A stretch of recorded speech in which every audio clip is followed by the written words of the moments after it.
ते पळत असताना पोटाला इजा होते आणि एवढी इजा ती वाईट असते की त्याला आयसीयू मध्ये भरती व्हावं लागतं. मी बोलत आहे श्रेयस अय्यर बद्दल. तर ज्यावेळेस त्यांनी जेल पकडला त्यावेळेस त्याच्या पोटाच्या डाव्या बाजूला जे काही आपल्या शरीराची बरगडे असतात त्या 9व्या त्या 12व्या बरगड्यामध्ये प्लीहा नावाची एक छोटंसं अवयव असतं. तर त्या अवयवाचं आपल्या शरीरामध्ये खूप मोठा उपयोग असतो.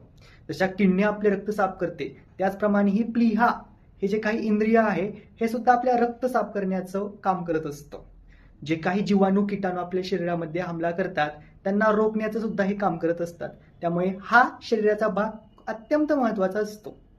आणि ज्यावेळेस श्रेयस अय्यरने हा जेल पकडला त्यावेळेस त्याच्या या प्लीहाला जखम झाली आणि त्याला आयसीयू मध्ये भरती करण्यात आलं. ज्यावेळेस त्यांनी जेल पकडला त्यावेळेस त्याच्या प्लीहा रप्चर झाल्या म्हणजेच खरबडल्या आणि इंटरनल ब्लिडिंग म्हणजेच आतमधून रक्तस्राव खूप मोठ्या प्रमाणामध्ये झाला. ह्या प्लीहाचं कार्य काय बरं? बेसिकली हा प्लीहा जो असतो ना तो आपल्या हाताच्या मुठी एवढाच असतो. त्याचं जे वजन असतं ते 150 ते 300 ग्राम पर्यंत असतं.